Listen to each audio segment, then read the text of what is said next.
Good morning, Bud. It's great to be with you this morning and to listen to you telling stories about your life and your experiences.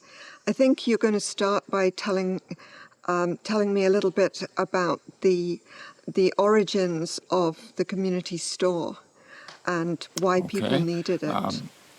I'll introduce this whole idea with talking a minute about the mixed farm concept, because it is all, you need to understand that in order to understand how the store system worked. In the late 1800s, around 80% of all the people living in Canada were on farms, what they called a small mixed farm, and of maybe 100 or maybe 200 acres. And that meant that the farmers did not specialize the way the large farms of today do, just growing one crop. On mixed farms, you had horses, cattle, pigs, sheep, chickens. You grew almost all your own food, as you'll see later when we look at the store bills. You only bought things that you couldn't grow, like sugar, tea, yeast, salt, coal oil for your lamp, and so on. Farmers did not have a monthly paycheck. They got their money when they sold the produce of the farm. For example, in the fall, when they sold that year's crop of cattle, or in the spring, when they sold their maple syrup, they might go for months without any money coming in. And so they depended on the local general store to sell them what they needed to try and keep a bill of goods, to get a bill of goods in the store. Whenever the farmer got some money, he'd come in to the store, pay up as much of the bill as he could, and the store would carry him. So this mixed farm concept was, to me, very essential to the survival of the original pioneers in eastern Canada. The stores, the owners of the stores were incredibly important to the early pioneer. Because the settlers didn't have regular salary and money coming in, they had to depend on the store to provide credit. And so the stores were very important.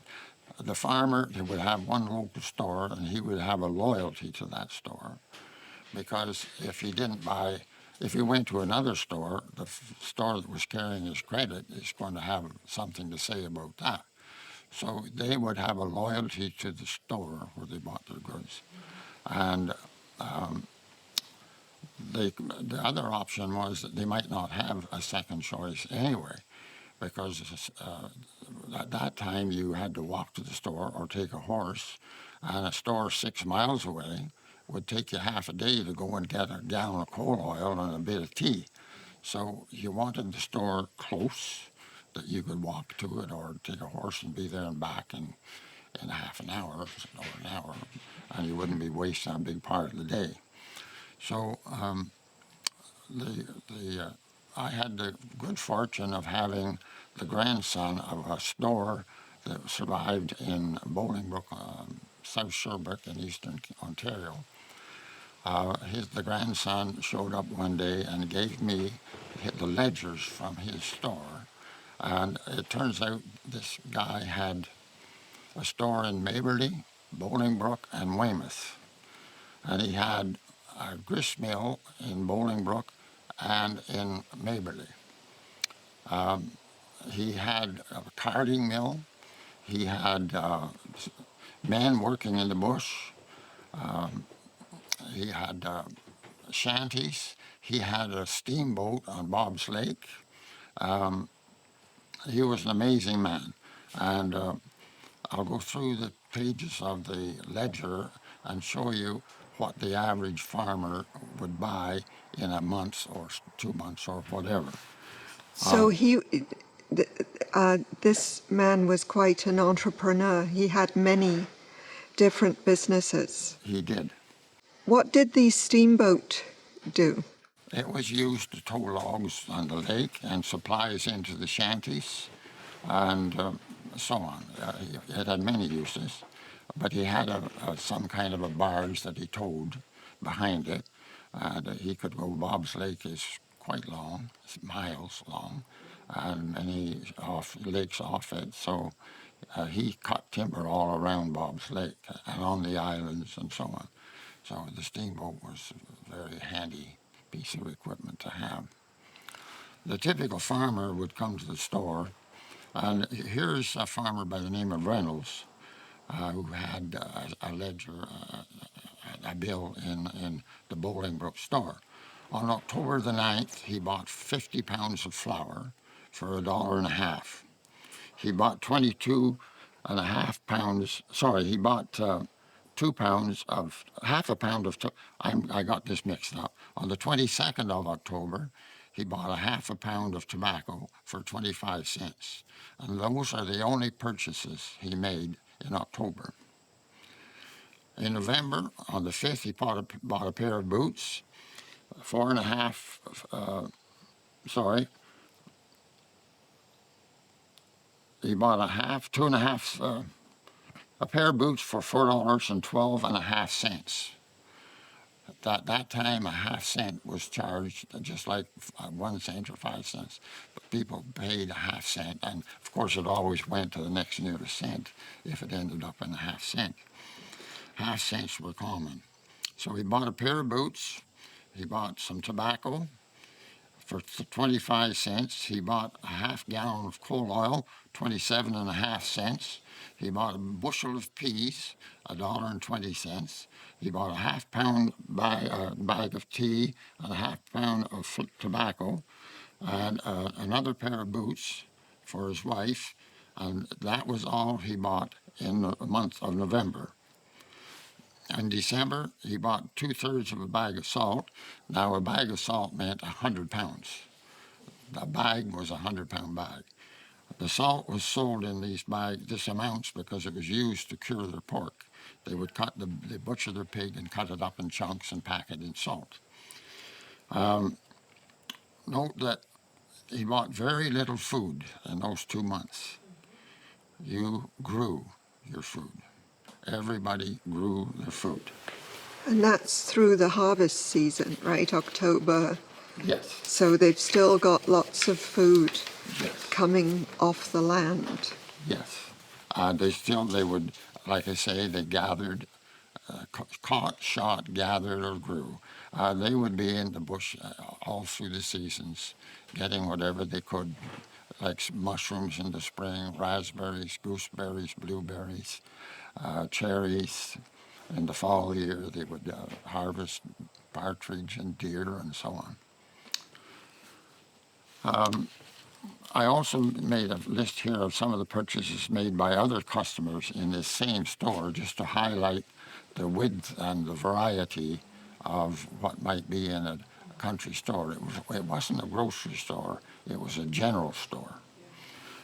They would buy cloth by the square yard, and the mothers would make clothes for the family.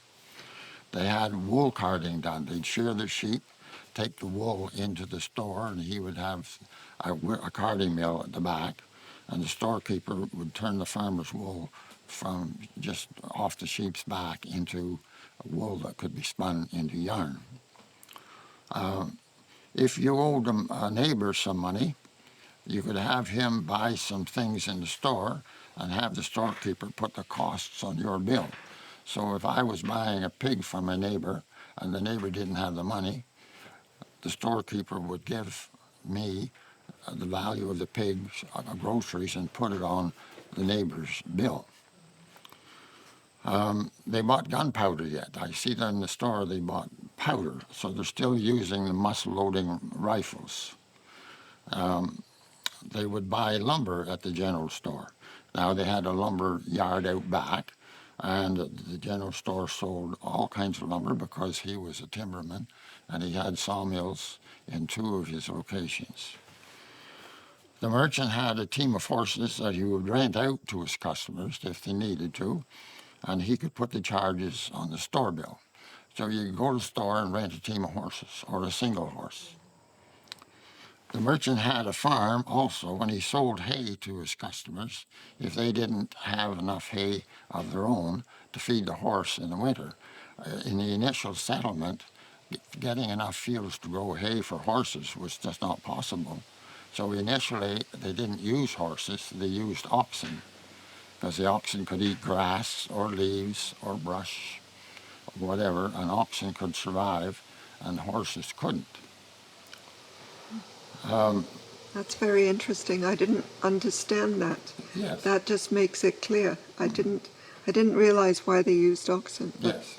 And the oxen, Very sensible. not only that, when the oxen were through working, they could still eat them. They might be a little tough. It takes a bit of. One of his customers had to buy something from a store in Westport and didn't have credit in that store, and he didn't have the money to buy it. So his local merchant paid for the goods and put the price of the goods on the customer's bill in the store next door. He sold a sheep to a customer and put the cost of that on his bill. This merchant bought potash and saw logs from his customers and credited it to them on his store bill. So if you had some logs you cut in the winter, or if you burned up some bush to get your fields cleared, he would buy the potash. This merchant hired a gang of men, likely his customers, to go into the bush and cut logs for the winter season.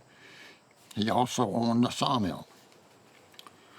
The grocer was also a banker. He had a list of 9 people in his book that he had promissory notes with and loaned larger sums of money.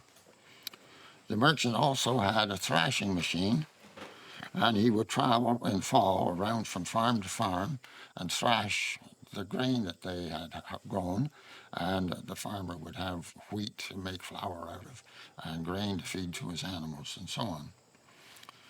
The merchant also owned a phosphate mine. On page 367, he pays a company called Adams and Company miners for mining 27 tons of phosphate ore. So this is the way this particular merchant operated in Bolingbroke and in Maberly, where he had both the sawmill and the store. In Weymouth, he only had the store. I remember even as late as 1950, I'll say 52, I knew a family. The man had just got married a year or two before, and he was a carpenter, and he worked for a carpenter who hired carpenters all summer long. And in this fall, once hunting season started, the carpenter would lay off all his men. So this man went home after the beginning of hunting season and had no income until the next spring. And he spent everything he needed all through that winter. He bought in the local store every single thing he needed. He hired his brother to work for him for the winter in the bush. And the two of them went to the bush and cut logs. And that hired man, whatever he needed, he bought, and it was put on his boss's bill in the store. In the spring, they went to the bush and tapped maple trees and made syrup and sold the syrup, and that was the first dollar they had come in and since the previous November. Not 1 cent. It sounds like the general store owner had a lot of power in the community, and really there needed to be quite a lot of trust between him and people in the community. It had to be a cooperative effort. It was impossible without it. And that's my introduction to you of the ledgers and how the country store worked. Yeah. It's really interesting, and it's wonderful that you have all this information and that you can draw on, but also your understanding of what it means. It's an interesting read if you have some of the basic ideas. You go through the different customers and you see all kinds of different things that it makes you realize how totally dependent the settlers were on the storekeeper. And things must have been different.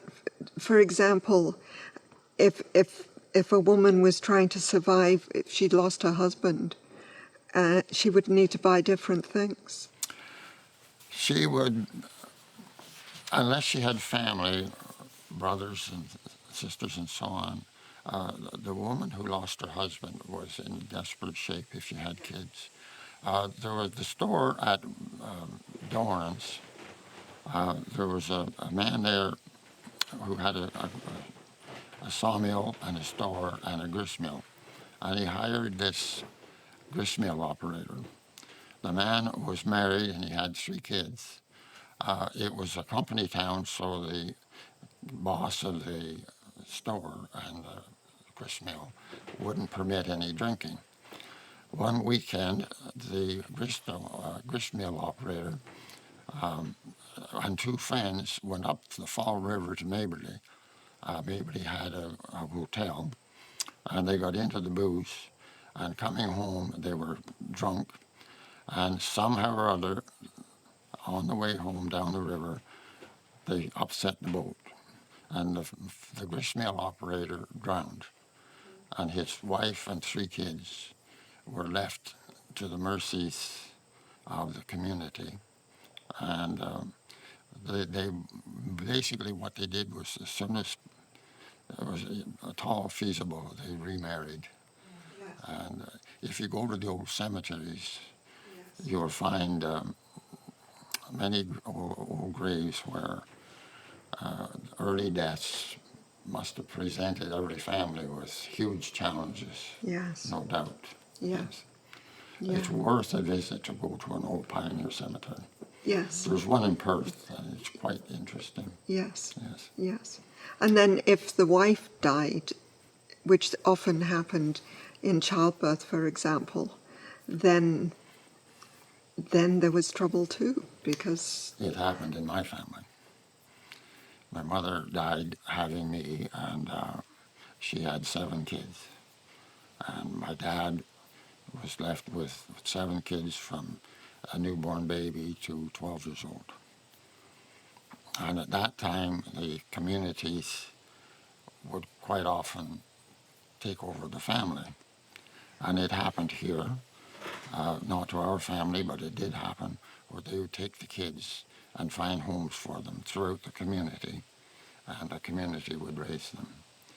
They tried that with my family, my dad's family, and he raised holy hell, and no way.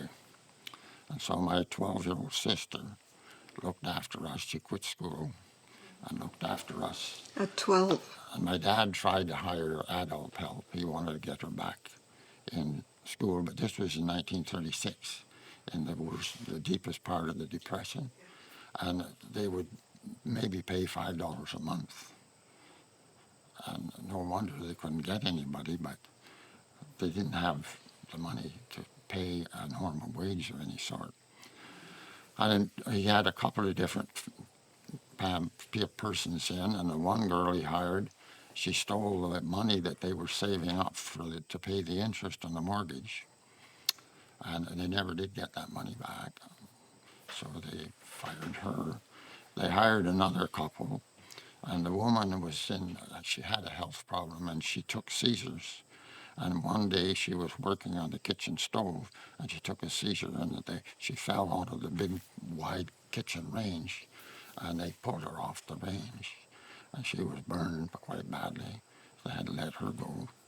And then he had another woman hired, and she was quite successful, but she had a family of her own too, and she was there for, I don't know how long, I don't remember, but Violet was the standby person when all this was going on.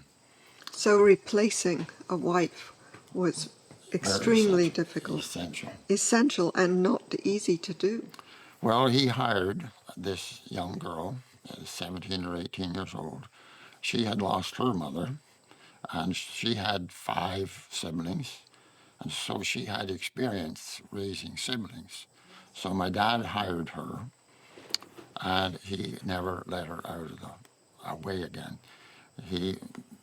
She set her cap for him, he set his cap for her, whatever, and they got married.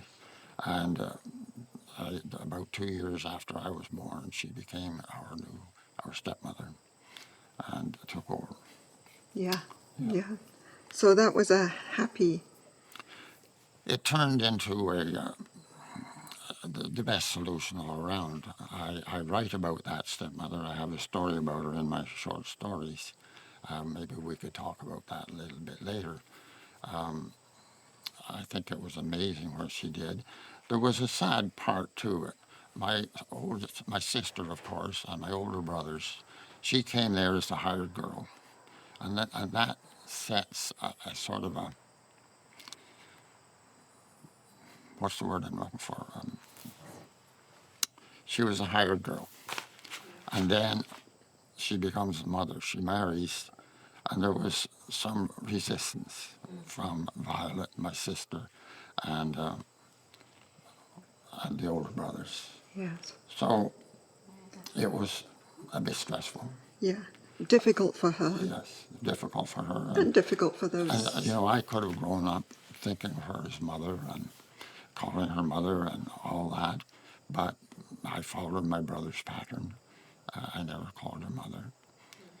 So there was some, and there were three boys. My two brothers just older than I, scallywags. So when she started having her own families, we were outside boys most of the